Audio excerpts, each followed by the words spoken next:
Welcome to Courage Talks, everyone. And my special guest today is Neil Goulsbra, multiple times Ironman, extremely nice gentleman, and he's got a lot of stories to tell. So let's unwrap it. Welcome, Neil. Hi, how you doing? I'm doing great, thank you. How about you?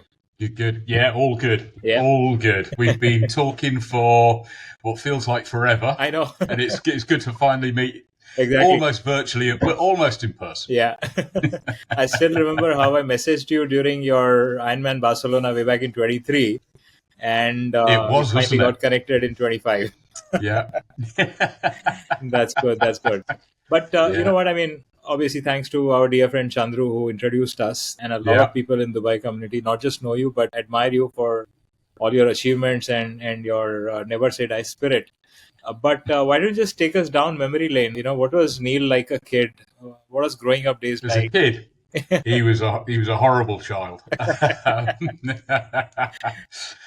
Neil spent most of his life outdoors. He grew up in a lot of places. Spent 4 years in Saudi. He's always been an early bird. He's always been awake at 5 o'clock in the morning.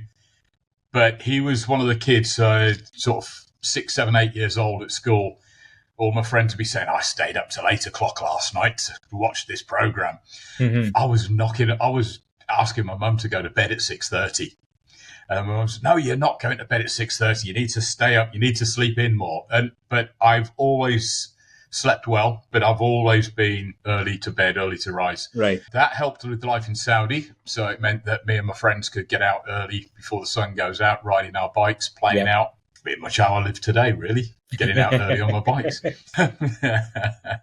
And I've always been an outdoor sort of guy. Mm-hmm. I'm in my office at home today, next door in the bedroom there. Yep. I've got my treadmill. It gets used when it has to be used in the summer, but I don't use it. I don't like using it. There's TV there to watch, but there isn't enough pornography in the world to keep you occupied for 2-hour runs on the treadmill. So I do everything I can to take everything outdoors. Wow, very interesting. And you know, Courage Talks the story behind Courage Talks is my book, Against All Odds, which talks about my father's acts of courage, right? Where he displayed phenomenal courage in his daily life, encountered a lot of tough times and got out of it. What's your definition of courage? For me, it's a good question.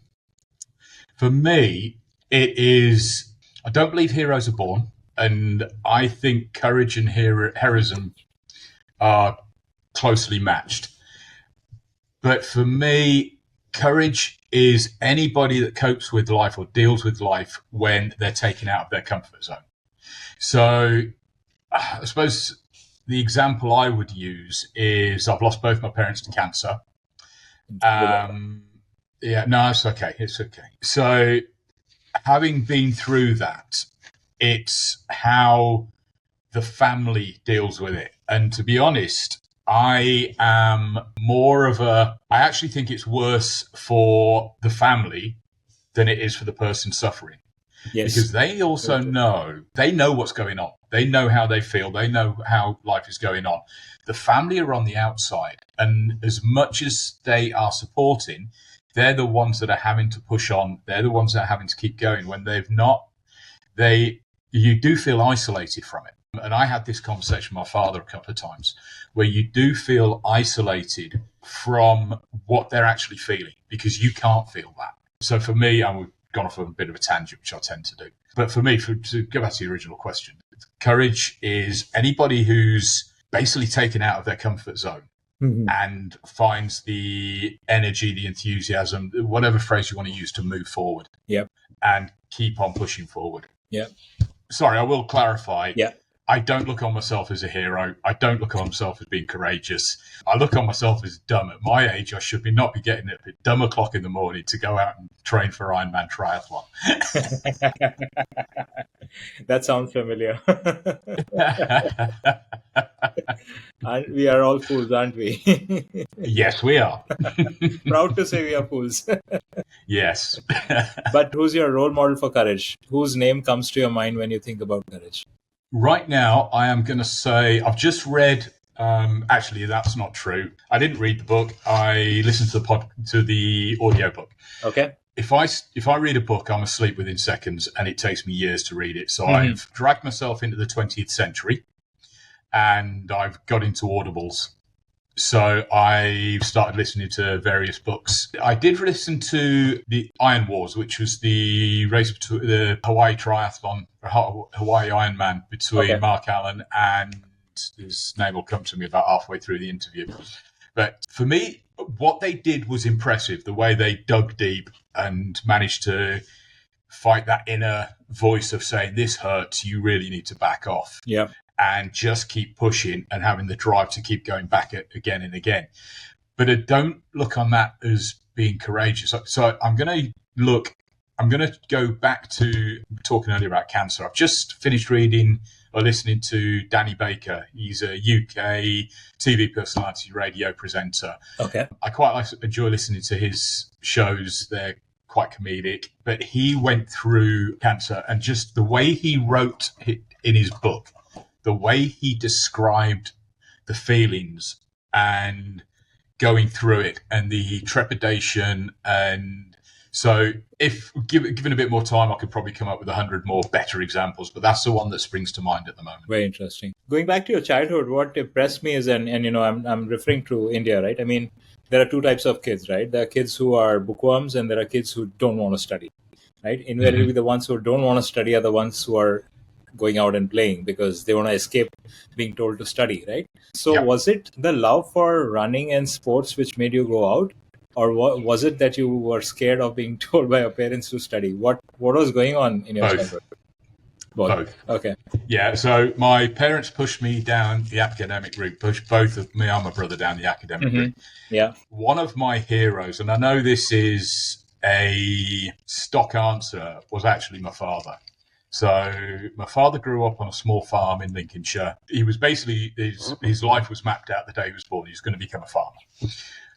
I still don't quite understand how, but he did his 11 plus. He went to grammar school, ended up going to university and got his PhD in electrical engineering. But he wasn't a bookworm. He ran, and he's run a 3.5 minute kilometre.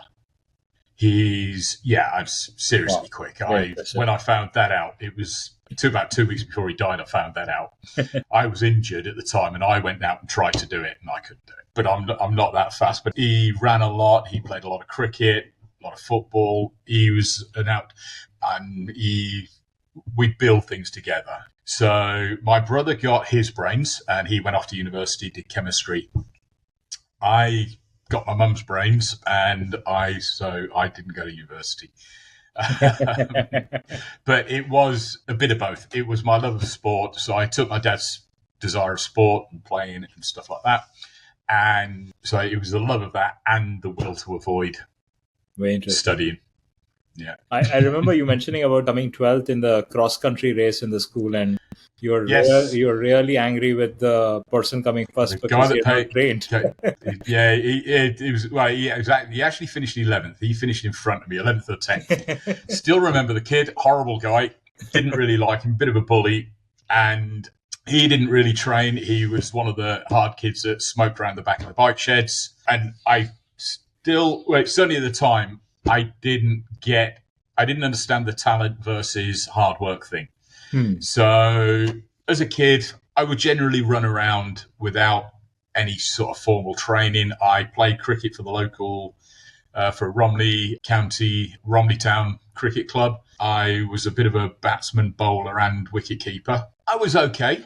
My cricket skills basically were smash 7 colours out of the ball. I would either get a good innings or I'd be out third ball. There's no finesse to my cricket. It was exactly the same when I was bowling.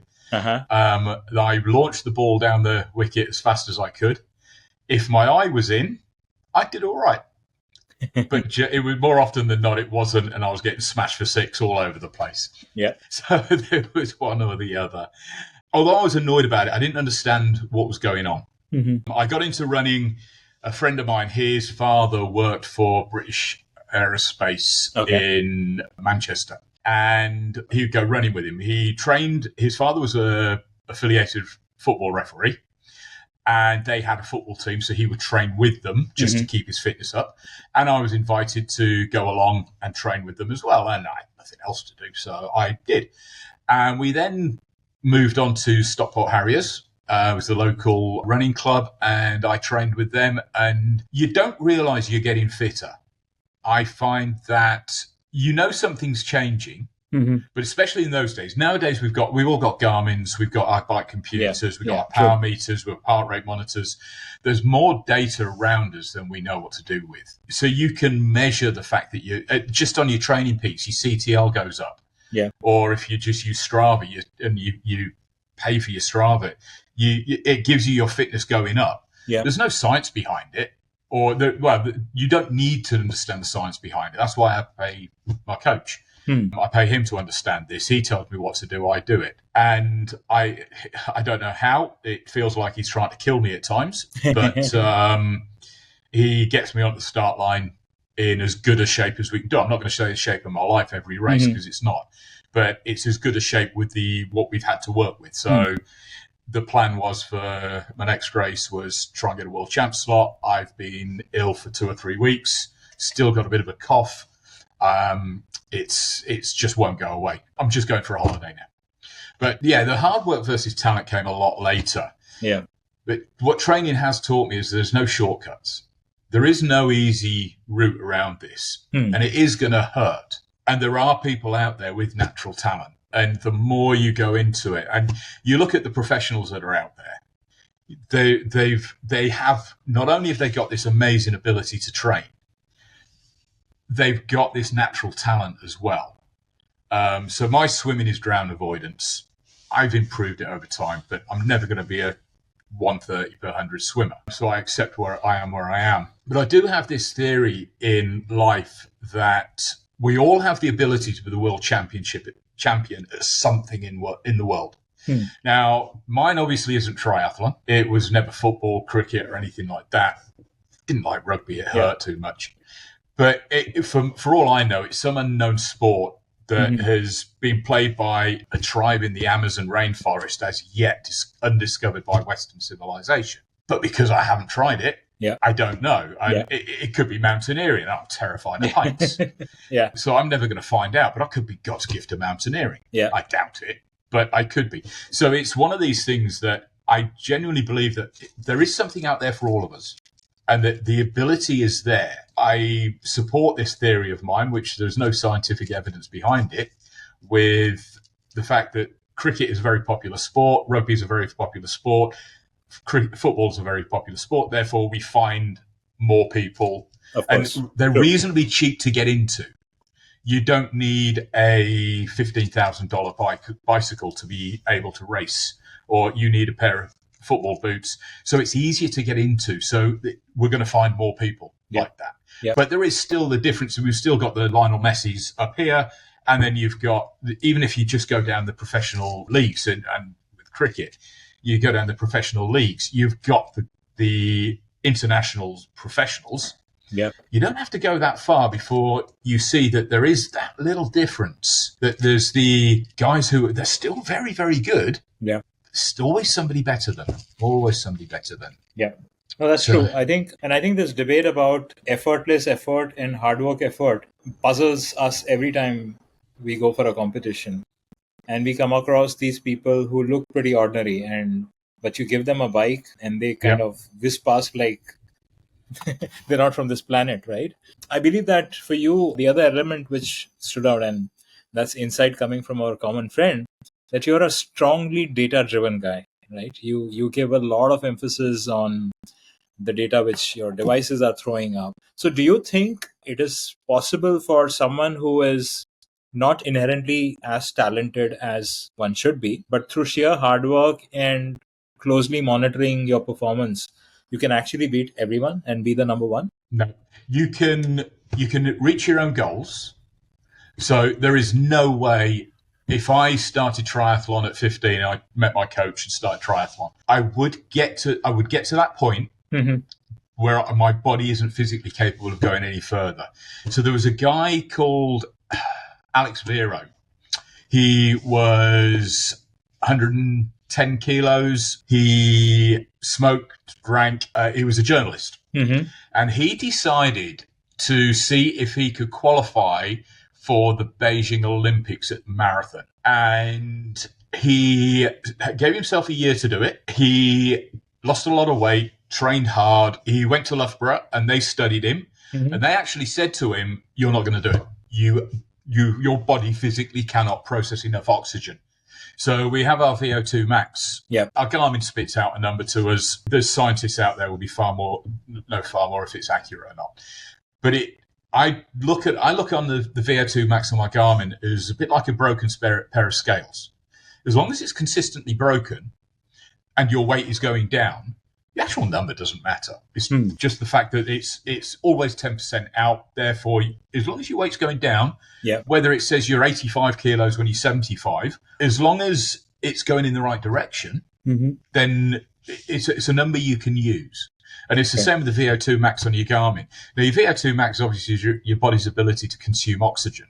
Yeah. You have to have, and when we start getting onto these uber elite Kenyan athletes, marathon runners and the guys like that, their VO2 max ability, their natural talent, their genetic makeup is just something different.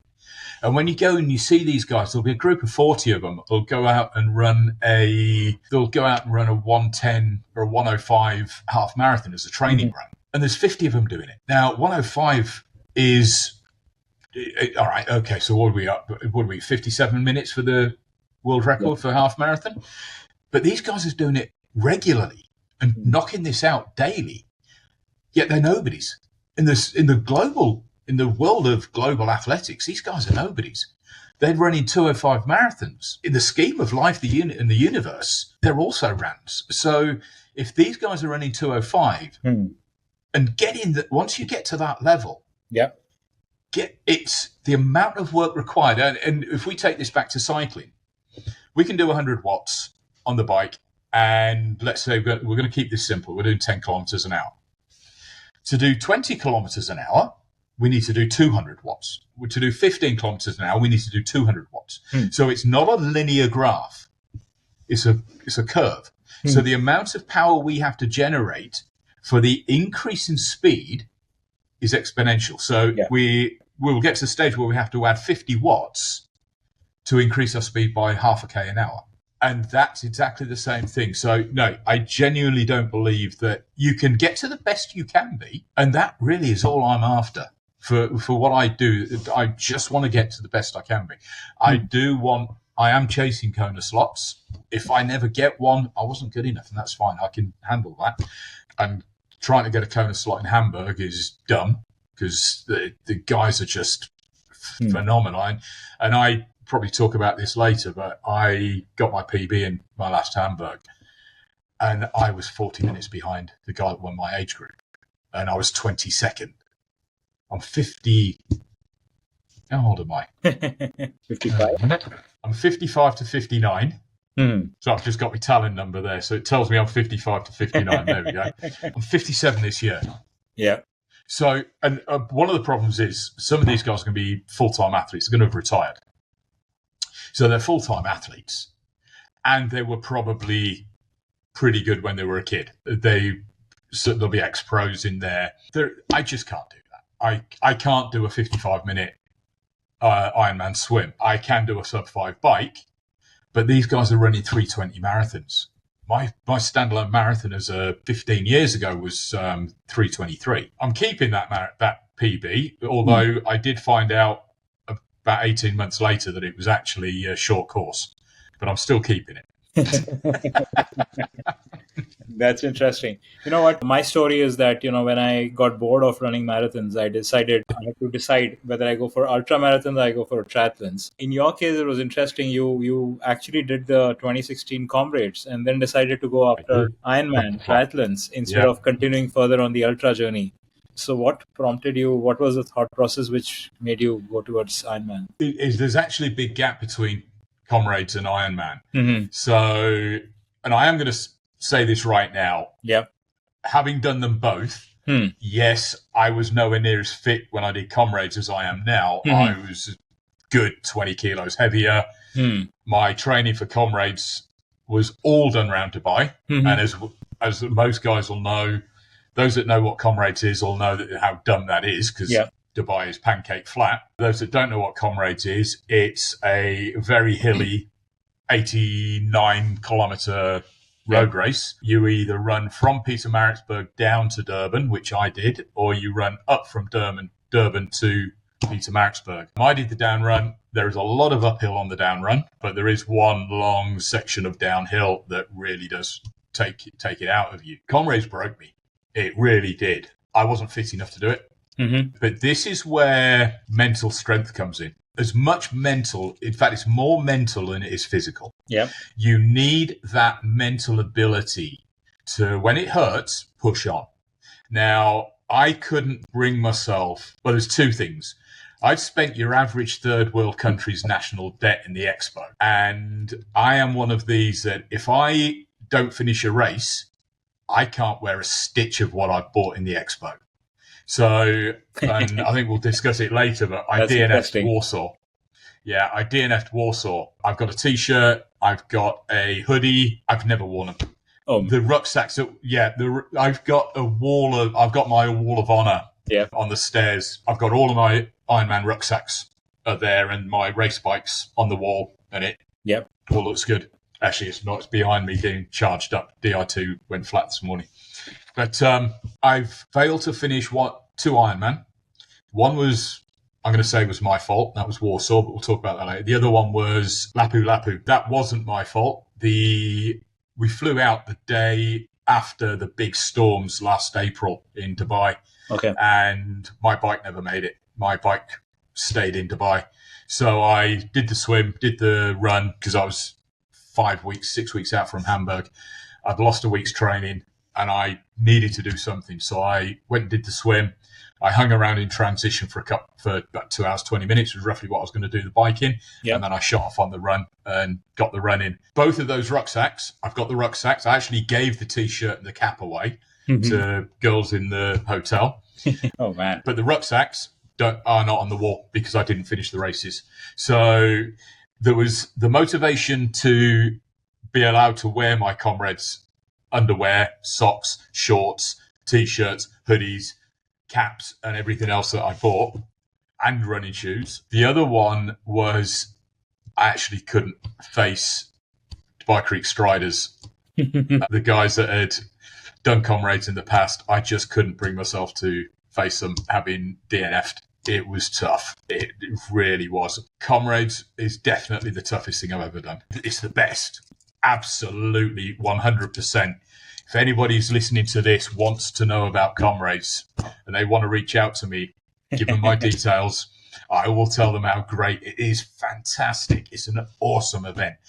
I didn't do the back-to-back because I just couldn't bring myself to do another round of training for it. It did break. I absolutely loved the event, but it took a lot out. But yeah, so the trip into triathlon, I did triathlon years ago in the UK, and I went to see my physio just to try and get some motivation back in, get the muscles working again, some motivation back in to go out and run, because it really did break me. I had no interest at all. And he said, why don't you go and talk to our coach, one of our coaches, triathlon coaches? Yeah, all right, mate. Okay, I'll go and have a chat with him. So that was how Luke and I met. He was with Optimal Fitness at the time, Optimal Tri, and we had a chat. You don't realise how overweight you are. I don't. Did someone tell you? It sneaks. Well, he never actually told me, to be fair. But there's this fat dude walks in, and we have a chat. And it turned out, and I hadn't realised before I spoke to him, but I don't know what made me, and I don't know how I stumbled across this, but Ironman Bahrain 70.3 was on the same day as my birthday. So I decided to enter it. And he coached me for 2.5 months. And I finished in 5:46, 5:47, something like that, which I was over the moon with. And I should really know my bike splits, or my splits, but I can't. Okay. It was over a 2-hour run. Yeah, it was a 2-hour run. 35 minutes. Bike would have been 2:45, 2:50-ish, something like that, maybe a little quicker. Swim was about 40 minutes, but the swim they said they shortened it, but they didn't shorten it by much. And I was hooked. I enjoyed it. I really did. So it sort of the triathlon thing grew from there. I wasn't looking for triathlon after Comrades. I wasn't looking for anything, to be honest. Although I don't drink, I was probably looking for beer. Yeah. No, I agree with what you just mentioned a while back, that all endurance sports are more mental than physical, which means that you need to have a sound mental state of mind to be able to train. And 22 was particularly tough for you because you lost your dad, you had your divorce. Yeah. And where do you find the courage to come back from that kind of scene and then put your hours in the training? Yeah, you're absolutely right. 2022, that was a tough year. Dad was ill, COVID was going on. We managed to get back to see Dad just literally 2 weeks before he went, and spent some quality time with him. So I was thankful for that. You've got to have the mental thing. I had some other issues as well. Luke was very, very good. Luke still kept saying, even though I wasn't paying him, he knew I was suffering. And he was still putting, for as long as I had the paid version of Training Peaks, he was still putting sets in for me. And he'd drop in note in just saying, look, just see if you can get out, mate. I know there's some efforts in there, but just get out and fresh air. Just get out. And I was struggling. And then it was February 23. And I don't know why, but I woke up and I thought, I'm going to go for a run. So I went out for a run and I thought, I wonder if I opened up Training Peaks, and I thought, I wonder if I can get a month of green. So I don't know if you use Training Peaks, but for anyone that doesn't, if you're plus or minus 20% of what the target is for that session, goes green. If you're 20 to 50% under or over, it goes amber, and then if you're less than 50% or over 150%, it goes red. And I thought, let's see if I can just do 4 weeks of training, and then I'll get in touch with Luke. So I thought, if I can string together 4 weeks, I'm in a good place. My mental strength is coming back. My physical strength isn't there, but my mental strength is. And it would actually, I was sat at my desk and my phone went off, and it was Luke. And this was the day I was going to call him, or I was going to send him a message saying, I was going to see if you want to go for a coffee or just see if you had 10 minutes for a chat. And he sent me a message, said, I've just been talking about you. How are you doing, mate? And so I said, oh, wow. Something's aligned somewhere. So I sent him a message back and I said, yeah, I'm good. I said, you got 10 minutes for a chat? He said, yeah, definitely. So we had a chat and I said, can I come back? He said, absolutely. He said, you were one of the originals from when I launched Iconics, or Chris Knight and Luke launched Iconics. You came with me. So as far as I'm concerned, he said, you can come back whenever you want. We had a good chat, a bit of a laugh, told him what I've been up to. And he said, we're doing a Iconics trip to Warsaw. We're going to do the 70.3 there. Why don't you come along? Okay. And I said, what, do you reckon I could do it? He said, yeah, no problem. He said, there is an athlete in there. He said, you've done a 10:38 Ironman. He said, there is an athlete in there. We just need to get it out again. You made a good job we did a good job of finding him after COVID. We need to find him again. He's in there. So let's give it a go. Let's get on with it. So I did. I went home that night, signed up. I was added to the WhatsApp group, the dreaded WhatsApp group. There's too many of them in the world. I can't keep track of them.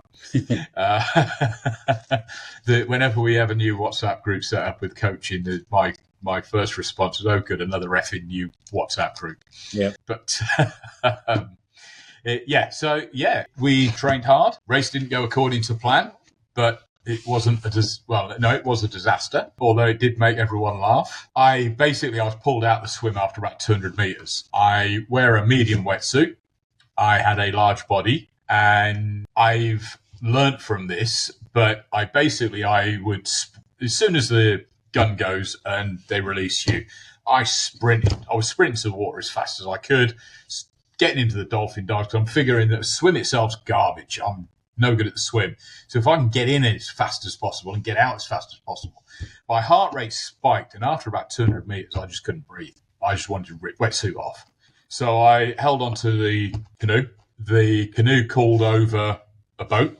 I was dragged into the boat, and I was then told, I said, right, I'm feeling all right now. I'm going to carry on. No, you can't. You're disqualified. You've got in the boat. Now, that's not a rule I was aware of. I was always read in the rules that in Ironman that if you need help in the water, you get help and then you carry on. As long as they don't move you, you carry on. But they disqualified me. So they took me to the shore. My official swim time was about 15 minutes because it was a split transition. The only way of getting back to Warsaw was to ride my bike. So I did. There is a screenshot in our WhatsApp group with one of the guys that didn't come with us saying, and I was leading the race overall. And Lois said, Neil, I don't know what's gone wrong here, but your swimming isn't that good. And of course, there's 10 or 11 of us racing. Luke had already gone. He's down the road.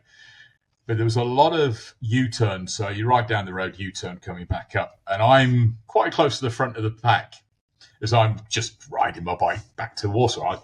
It's the only way I can get back to Warsaw. And I see teammates coming the other way.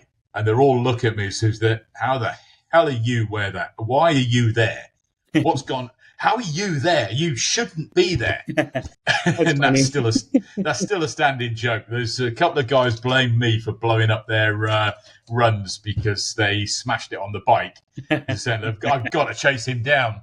When the reality was, I was just on a training ride back to Warsaw. Yeah.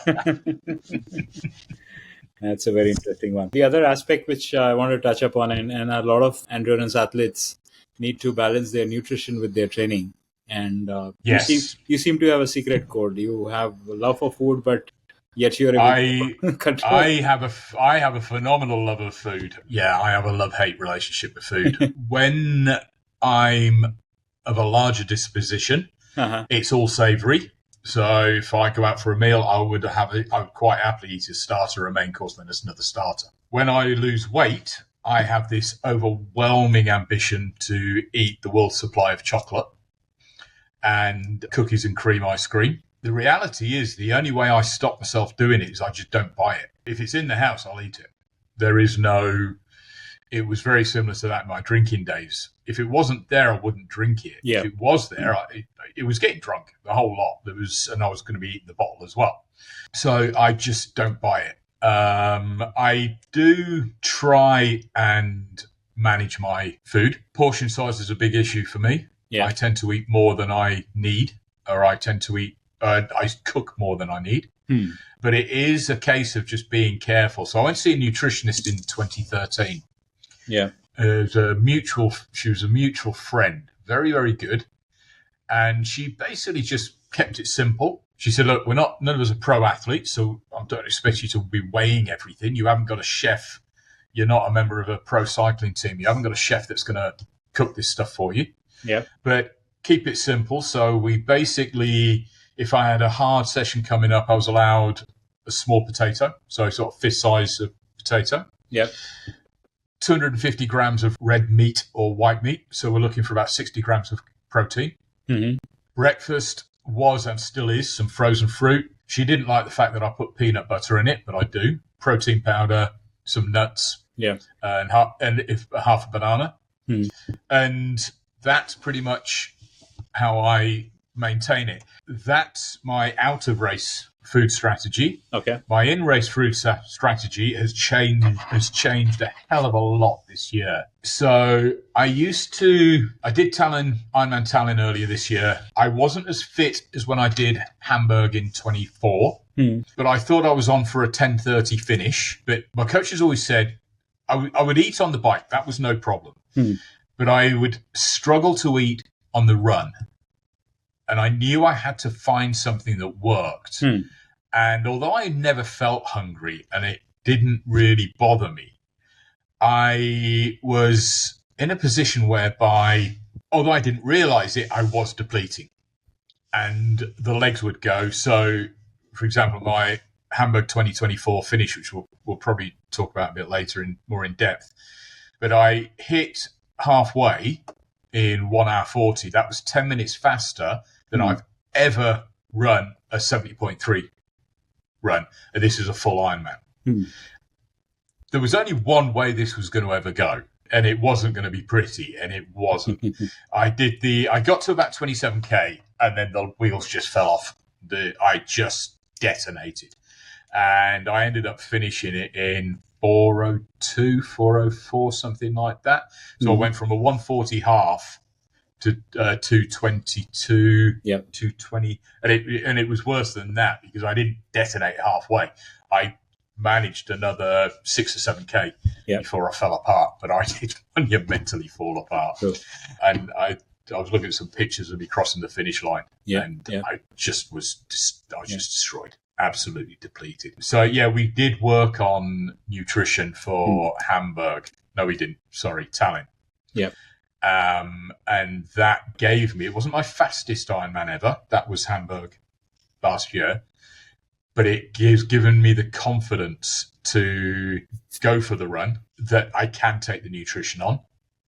And it does make a hell of a difference. So generally what would normally happen in my Ironmans is I would get to about 25K. Now, I've got this thing of 25, 26K. Because when I did Hamburg in 21, I did a race plan.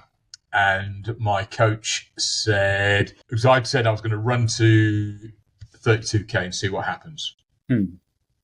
So I basically run to the last lap. He said, no, you'll have to walk before then. He said, I've never got to a full. This was then, and he will have done now. But he said, I've never got to a full. I've never run more than 25K in a full. The aid station at 26K was my target. And I made it to 26K and I thought, right, well, I can walk now. And unfortunately, I did. Right. And I've done that. That's pretty much been my three previous Ironmans. That I would get to about 25, 26K, get to the aid station after that. And then it would be a run walk strategy. And once I've started walking, it's game over. Oh, yeah. So Tallinn, because we'd sorted out the nutrition, I was in a position whereby I had the energy.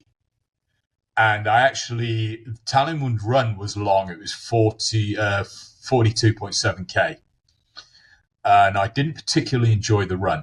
Don't know why. No reason for it. It was reasonably well supported. I just didn't like it. It just was one of those days where I wasn't enjoying it. It's for the first time ever. I got off the bike, ran out of transition. Yeah. We ran parallel to the finish line, similar to in Barcelona where you have to run past run alongside the finish line, do a U-turn and come back again.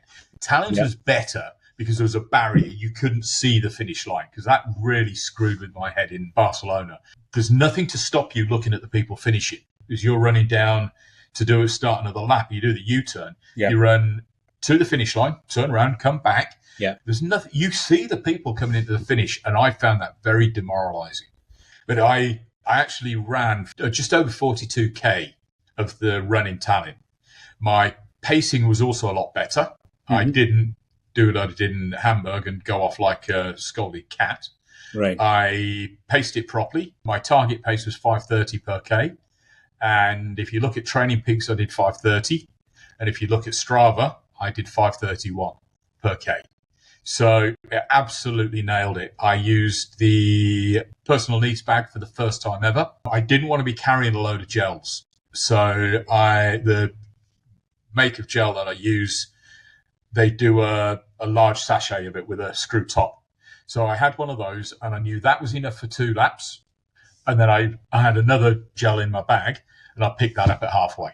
Okay. So that I had enough to keep me through the whole race. Got it. And there was only 2 points that I walked for the whole race. One was the path became very narrow that we were running on. It was basically a seaside path. And there was some guys that I was on my last lap heading towards the finish. So I'm probably over halfway through the lap. So I'm about probably about 43, 44K. Mm-hmm. And the path comes very narrow and I come up behind some guys that are walking. Yeah. And I've got nowhere to go. And I end up walking behind these guys and it felt good. And I'm thinking, you've got to get this done. You cannot walk now.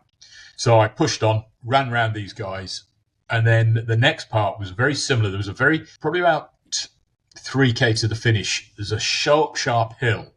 And this is on every lap. So it's 3K. So it's 3K before the end of each lap. Yeah. There's a short, sharp hill, 50 meters long, nothing horrendous. I ran up it every single lap, except this, except the last lap, where, again, the path narrowed, people running down, and the guys in front of me stopped and started walking. Once I got to the point where I could run again, the kick had started on the hill, and I just couldn't get the legs to run. But as soon as I got to the top, there was an aid station, and I started running. I just ran through the aid station and got myself to the finish. And I'm not going to say it doesn't hurt, because it does. It hurts like hell, and there's no easy way of running a marathon. Yeah, it's a stupid thing to do. And the hell anybody wants to run a marathon, God alone only knows. But it hurt like hell, but the legs, I still had the energy in the legs to keep going, and that mental strength to keep going and push through. So, yeah, Tallinn definitely was my most successfully executed race. What's the feeling like when you touch the finish line and they scream, "Neil, you are an Ironman"? Describe it to us. Thank fuck for that. Each one of them has been different. Yes, true. I knew that you were going to ask this, and I made some notes. And looking back, I actually welled up. There must have been some dust in the room, because tears started going, my eyes started watering. But I don't actually remember, in fact, with Comrades as well, I don't remember hearing those words in Hamburg first time round. No. Now, Hamburg, my first Ironman was post-COVID. So there was nobody in the finish chute. So there's no crowds to cheer. I don't remember. They have the bell, if it's your first Ironman, that you can ring. I don't remember seeing it. And there was announcers on the finish line. Yeah. I don't remember them saying, "Neil Goulsbra, you are an Ironman." Still don't remember it. I'm sure they did, but no, I don't remember it. But I actually felt empty when I finished it. And if you zoom in on the pictures of me crossing the finish line, my eyes are void. And it dawned on me as I crossed the finish line, it suddenly dawned on me, what am I? Because up until yesterday, I was training for an Ironman. I've just finished my Ironman. So does that mean that I'm now an Ironman? Or does it mean I'm now about to book my next one, which at that time, there was no way, as long as I got a hole at my ass, was I going to do another one. It just wasn't happening. And I really struggled with this. At that moment in time, I really struggled with, what did this mean? And I did 10:38. I can remember saying to my MD, he asked me, what do you reckon you're going to do? Because he's done a few Ironmans. Yeah. He was a good swimmer, good cyclist, couldn't run. He was a big guy. I think he's done 15 and a half and 14 and a half. Respectable times. And anybody that gets around it's a feat, because we've all got our limitations in life, and you could be the fittest guy in the world, but if you've got a wife and 5 kids and a busy job, you're not going to be able to put the hours into the training. And I do respect people that do manage to do this with families and kids, and I don't. I'm lucky. But I can remember I just didn't know what it meant. And I walked around the corner and I sobbed my heart, and I really absolutely burst into tears. I was distraught because I didn't know what it meant. And I can remember people walking past me. So as you Hamburg, basically as you leave the the finish area, and then there was a little channel that you walk down with some barriers, and there's a couple of people there, but I just took myself to one side. And I can remember the athletes' village was quite a walk. It's probably about 500-600 meters, and they had a load of fantastic volunteers, absolutely awesome guys, who were walking you and basically making sure you got to the athletes' village okay. Yeah. And I can remember, this was in the days when we all had to wear masks, and I saw there was a guy calling me over, and he had a load of food on his stall. It was an official Ironman stall. It was basically athletes' food for the athletes. And I said, no, I don't want anything to eat. I can't take it. He said, no, you've got to come in. And the guy took me over, and he was actually to give me a mask, to put a mask on. I said, I don't want any food. He said, take it. He said, I don't care if you throw it away. I don't care if you give it away, but take it. You're going to need it. And he was absolutely right. 2:00 in the morning, I woke up and I was starving. And I've got food, and I devoured the whole lot. But yeah, I ended up in this thing of who am I and what am I?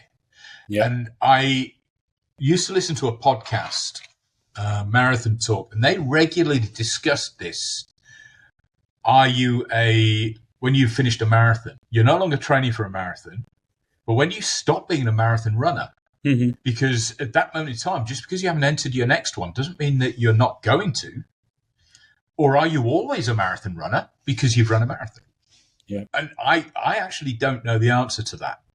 Now, I have already entered my next full Ironman. I'm going back to Hamburg third time lucky. I want to get sub 10.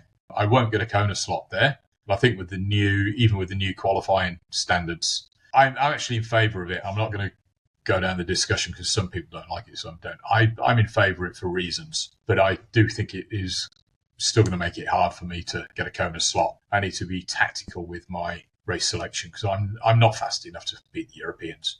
I'm probably not fast enough to beat the Americans. So I do need to take myself off to somewhere slower and go down that route.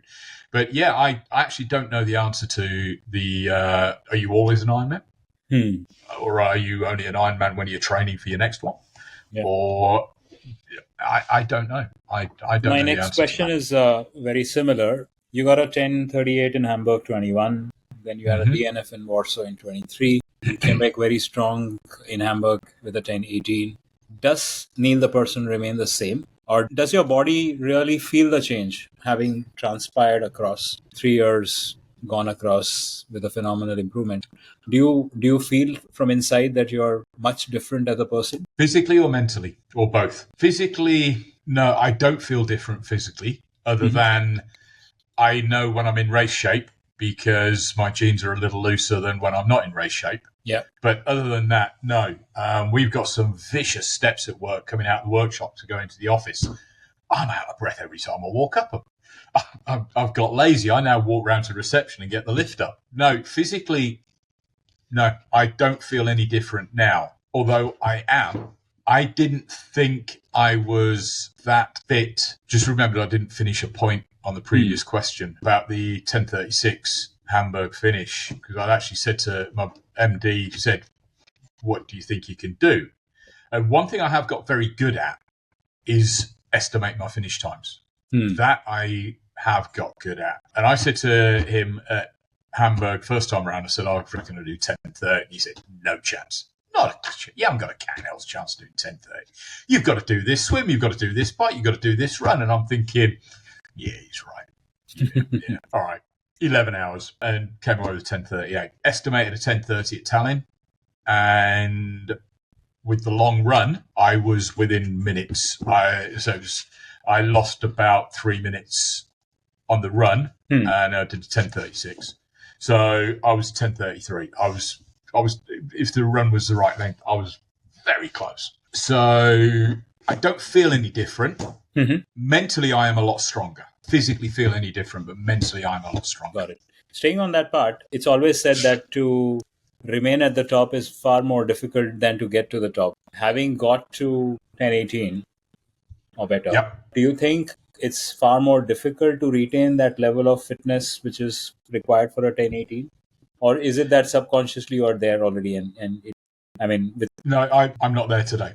And you can't maintain that. As soon as I've done an Ironman, I remember at Warsaw, Hamburg last year, Luke put in Training Peaks a bike ride, if you want, the day after. Not a chance. I piked the bike away, took a photo of it and sent it to him. Said, you got no chance. No, we take a month off. And Luke is very, very good at getting you to as best as he can with what he's got to work with. So if work gets in the way and he can only put in 16 hours a week training, he will get you to the best level he can with 16 hours a week training. And he repeatedly does it. But he is also very good at taking you back down again. And he will take you back down. So you can't maintain that 100% all the time. You build up and then you drop off. You build up, you drop off, you build up. So I will basically go out and eat whatever garbage I want to for a month. I do run and I train, but it's nowhere near to the intensity. And we'll do, in the run into Hamburg, we were doing 20 hours a week. I dropped down to probably 10 hours a week. And my favourite bit is is my Saturday ride after a race is just a coffee ride. And for the guys in Dubai, they'll know this. I ride to the mosque and back with a long stop in Zads for a coffee and just on the road bike. I don't even look at the race bike. That will sit in my bike case, my flight case for a couple of weeks. I'll open it to make sure it wasn't damaged in the journey, but it just sits in there. Road bike, nice and easy, relaxed, gentle, 6.5 minutes, 7-minute K runs, 2K swims, and you've got to let the body recover. So no, you don't stay up there at 10:18. But having done a 10:18, what I learned in Tallinn with the nutrition and pacing better, sub 10's there. It's possible. I've got things I've got to fix, but sub 10's possible. There's a lot of things can go wrong on the day. So I'm not saying it's absolutely guaranteed. So a lot of things can go wrong, but it's there. It's a sub 10 is there. When it comes to getting on the run after the bike, a lot of people are told that their run didn't go well because they put too much power in their bike, especially in the latter part. By going by your numbers, doesn't look like you do that. So what's your secret? How are you able to get a great running pace as well, even though you're biking really fast? I am good on the bike. I concentrate on aerodynamics on the bike just as much and I have gone out and bought the disc wheel and the aero front wheel, and I've got a very aerodynamic triathlon specific bike, and I am strong on the bike. Luke is very good at turning out strong cyclists. There's a lot of strong cyclists. And then as part of the race plan, I will write the race plan, send it to Luke. He'll look at it and he'll either say, stop being stupid, you can put a lot more power in on that, because the data's there. It's just you need to know how to interpret it. I pay Luke a lot of money, therefore I let him interpret it. So he will tell me what he thinks I should be doing on the day. And then it is a case of sticking to it. The first half of the bike, of course it's going to be easy. 250 watts. So for me, my Ironman power is 200 to 210. Of course, that's going to be easy on the first half, but it's the second half where you still need to be maintaining that. So that's keeping the power back and then maintaining it, keeping the nutrition coming in, keeping the hydration coming in. I have a little aid memoir stuck on my handlebars to remind me every 20 minutes, bang, bang, bang, bang, telling me what to take every 20 minutes and just keeping on top of it. But the other thing is the reason, and I don't have speed on my Garmin, I have power, heart rate, and distance. That's it. Don't have speed at all, because you can get, and I will as well, but you can get wrapped up in this thing of, I'm not going fast enough. People are riding away from me. People are overtaking. People will ride past me. Yeah. I used to worry about that. I used to, when I was running, somebody would run past me and I'd think, I'll just chase you down. One of two things are happening. And I look at on the tide effect. One of two things are happening. Either they are faster than you, let them go, or they've gone off like a bat out of hell. They're going to detonate it, and you're going to catch them later on in the race. Now, there's no way you know that. You don't know, and you're never going to see them again anyway. Even if you run past them or you cycle past them, you're never going to see them again. Yeah. But the tide goes out, and there is a lot of water goes out with the tide, but some of it comes back. And it's those that have gone off. If they've gone off too fast, let them go. Just let them go, because it's one of two things. They are either fast enough that they can maintain that pace, or they're not. And if they're not, they're going to be in a world of pain later on, and you just keep up with them. You just chip them off. And another example of this in Tallinn, I was actually in 12th place in my age group with 4K to go. Okay. 14th. I was 14th with about 4 or 5K to go, and I finished 9th. Yeah. Because I was still running and they were walking, and it's as simple as that. You could see that I was catching them, and when you look at the various time splits in the results, and I sort of sat down and analysed that, and you could see I was catching them, and you don't know it at the time. This is one of the frustrating things about Ironman. or running in general, you've no idea who you're racing against. Yeah. So you have to plan your race. You have to map your race out. And it took me 4 races to get it right. And I haven't got it right yet. There is still things that went wrong in Tallinn that I can fix. There was things went wrong in my 1018. Forget the run, just stupid admin stuff that I got wrong in Hamburg 2014 that cost me time. That was only it felt like minutes, but it was seconds in transition, but still seconds. And I focus on transition just as much as everything else. I keep it, and you see people empty the bags in transition and they've got 3-course meal in there and the paper and loads of stuff they don't need. I have volume-wise, I have more nutrition in there. I have exactly the same in my Ironman transition bag as I do at a local sprint race. All I have is, so for my bike, I have my helmet, my shoes are on the bike. Yeah. So I have my helmet, my socks, because I do Ironman I do with socks, my number, and then there'll be a bag with some nutrition that I can't get on the bike that I put in my tri-suit. That's it. That's all I've got in there. And then for the run, I've got my running shoes. I've got a clean pair of socks in case it's rained, because there's nothing worse than wet feet. And just that, I really do pull a lot from being able to put dry socks on. Some more nutrition and my sunglasses and my cap. That's it. So I keep it as simple as possible. Get through transition as fast as I can. It helps to prevent the legs seizing up.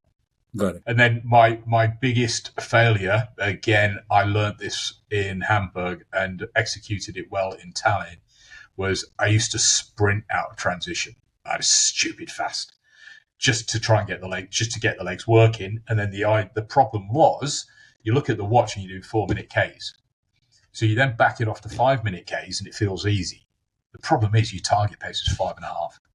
And I still shot out of transition quick, even to the point that the announcers even mentioned how fast I ran out of transition. So I knew I was going far too fast, but I wound it back to 5:20. So I 4:10s, 4:20s out of transition. But within about 300 meters, I was running 5:20s, which is only 10 seconds above my target pace. And I just stuck to that just to keep it under control. You mentioned Luke very often in the conversation. And typically with coaches, it's told that you blindly follow the coach. Do you blindly follow the coach, or you have your own ideas and then you tweak around? No, blindly follow him. The only tweaking I will do is, and I'm lucky I don't travel with work anymore, but there'll be an occasion when he's put me down for a double day, but I've got to really be at work early that morning. So I'll swap it over and I'll move stuff around. But the basic structure is we swim Monday, and sometimes he'll swap that around a bit, but basically we swim Monday and Friday.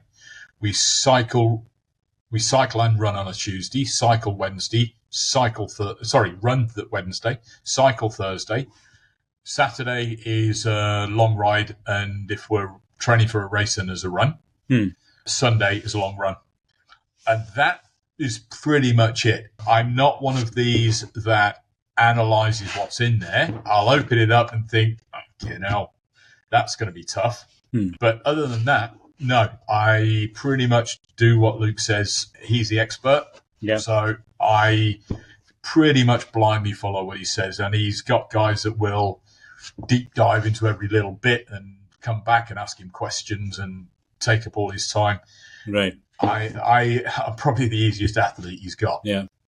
The other two elements which are integral in your training or in your performance is humor and gratitude, right? Yes. You joke around with the spectators and you make sure you thank the volunteers. Despite such fantastic time, you really get time? No. So, yeah, I take a lot from humor. I enjoy watching comedy. I like making people laugh. I feed off that.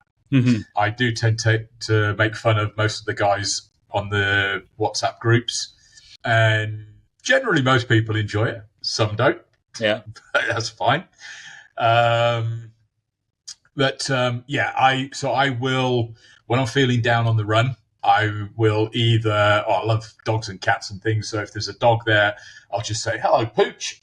And I'll ask them if they want me to take it for a run and they'll laugh at that. Or I will tell them this is an effing stupid way of spending a Sunday afternoon, especially at my age. And they will laugh, and I feed off that, and it just gets me through that little bit of the day. Yeah. And the volunteers, I was the chairman of Dubai Creek Striders and the default race director. Yep. And you realise how much work goes into this in the background. And when I realised that, I thought, actually, you know what? Without these guys, and we pay a lot of money for it, but these guys don't get paid. There's a very small number of people that with an Ironman that get paid. Yeah. 99% of the people, pretty much, in fact, 100% of the people you see, but 99.9% of the people you see, they are not getting paid. And so for them, it's a ritual, right? The day of the year, the city is hosting an Ironman, they're going to be there.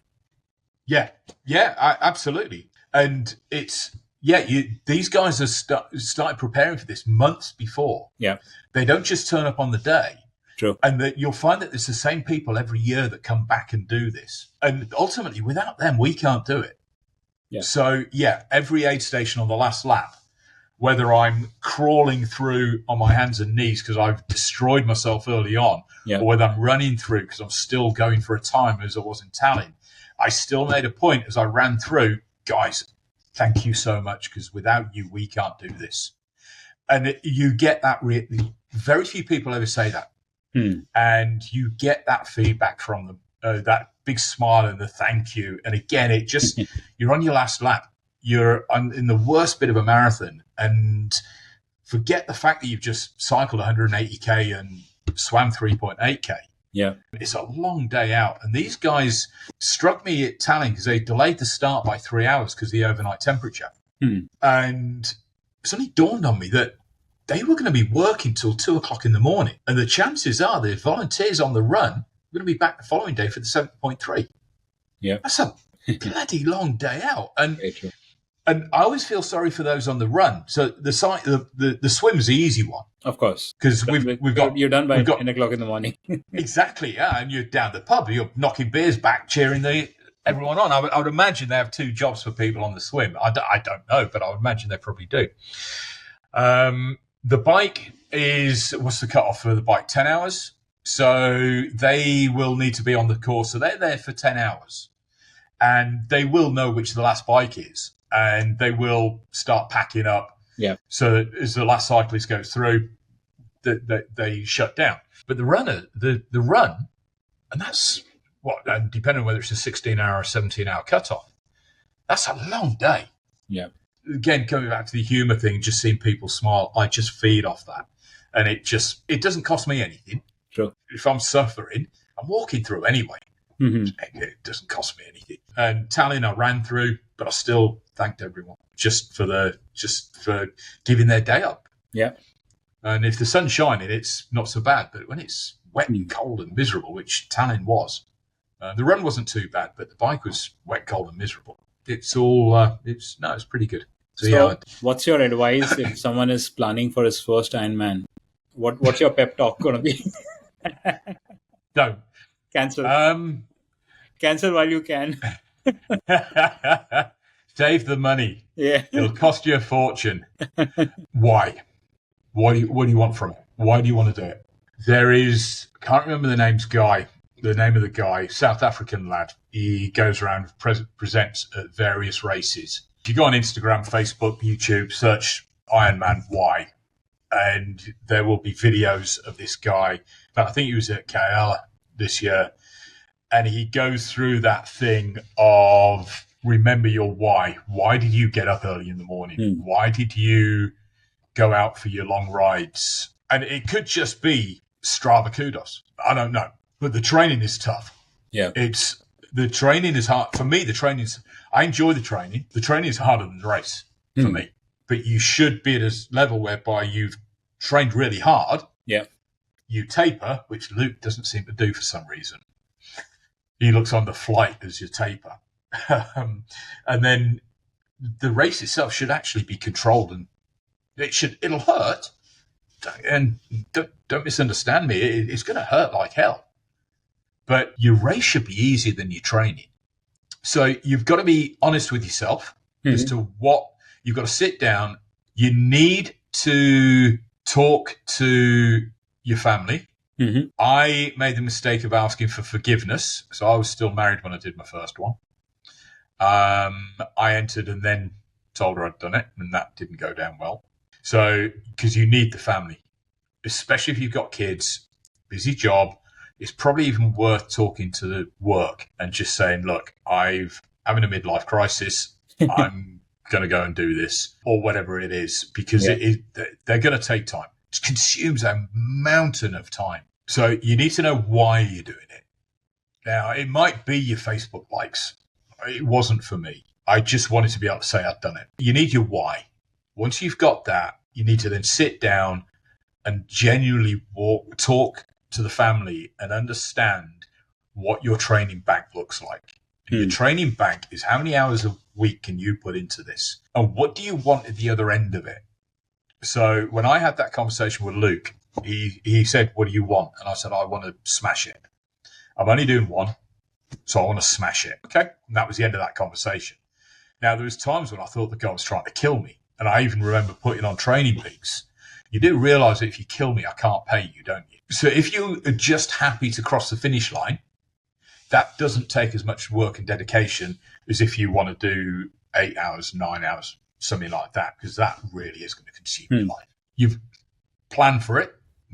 Absolutely make sure that you know what's involved, whether you go and you can train for it yourself. You don't need a coach. There are guys that have done perfectly good jobs with Ironmans without a coach. Or you can get an online training plan. You get them for free. There's now AI training plans. And if you ask ChatGPT, it'll give you a training plan. I don't think he actually trained it, but it looked okay. It wasn't obviously as in depth with the feedback and anything else, but it would have got you to the finish line. And if that's all you want, it's fine. So understand why. Plan your bank, your training bank. Now, your training bank when you start is not going to be your training bank 4 weeks out. Your training bank 4 weeks, that's the one that you need to plan for. You need to understand what your training bank is going to look like. How many hours can you put into that bank that you can draw on every week to make sure that you can get the long rides in, the long runs in.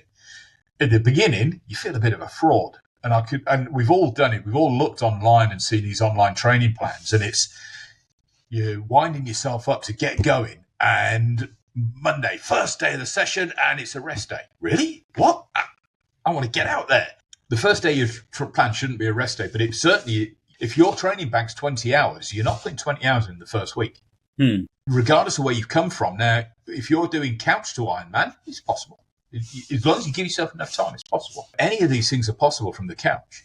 And even if you are coming from a reasonable level of fitness, you still, your first week of Ironman training is not going to be as vicious as your last 4 weeks of Ironman training. So Luke generally tapers us 10 to 12 to 14 days, starts tapering us 14 days out. So going back to my running days, how many marathons have you trained for where you taper 3 weeks out, we'll start tapering? We don't start tapering until 2 weeks. I'm trying to think, my last long session was 2 weeks out, and it was 3.5 hours and a 10K run. I've got it in my head, it was a 10K run, which I did on the treadmill.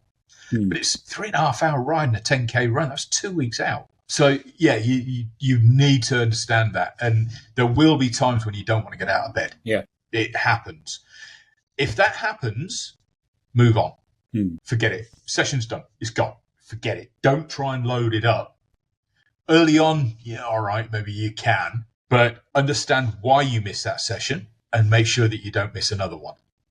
And one of the things that I do, I just think back to how excuse my French, how shit I felt when I missed a session and how much better I feel when I've got it in. And that's what keeps me going. I'm not going to say I don't miss sessions, and I missed a run on Wednesday for, again, reasons I can't remember what. I can't remember why. Couldn't get out of bed in the morning. I think I had a really late night. Couldn't get out of bed in the morning, so I thought I'll move the run to tonight. It doesn't happen. I am not very good. I'm a morning person, not a nighttime person. I'm not very good at getting out and doing a session in the evening. So, yeah, and to recap, understand why you're doing this, because it's a pretty dumb thing to do. Make sure you got family support and even work. If I would have a conversation with work, make sure that you understand what your bank is. Make sure you know that you can commit to the time. And if you do miss a session, forget it. Just bin it off. It's gone. In the scheme of, in all the sessions you're going to do, you're going to be doing a minimum of 6 months, 7 days a week. Yeah. As we get into the last month, if you're going for that big finish, there's going to be 10, 12 sessions in there. Yeah. You miss one early on, it doesn't matter. You're going to make up for it later on. And the last thing, and I do this, is imagine crossing that line. Now, I must admit, I've always made a hash of crossing the line. I never know what to do with my arms. I just look like an idiot. But yeah, make sure there's lots of tears as you cross that line, because you really absolutely have completed a phenomenal, and like I say, race day is easy. It's the 6 months of training that's hard. And you need to remember all of that training is why you're there. And just make sure there's tears as you cross the finish line and you celebrate, because it may be the only one you ever do. Awesome, man.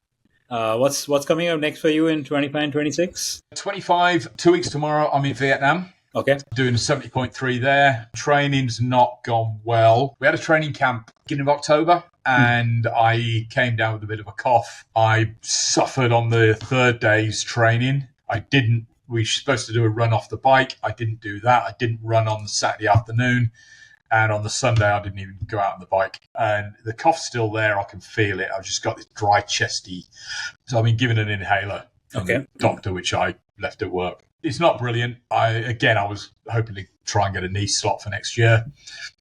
I don't know. You never know, because you don't know who's turning up. You haven't got the entry list. And even if you did, I can't be bothered going through stalking every single entrant and see if there's any that are any good. So yeah, Phuoc, Vietnam, Phuoc on the 16th of November. Okay. Yeah, 16th of November, 70.3. Depending on what happens there dictates what happens after that. Okay. But the plan then is Christmas, and then 1st of January, we start training for Hamburg and sub 10. And then we see what happens after that. Yep. So that's the plan. Vietnam in a couple of weeks, and then Hamburg again, third time lucky.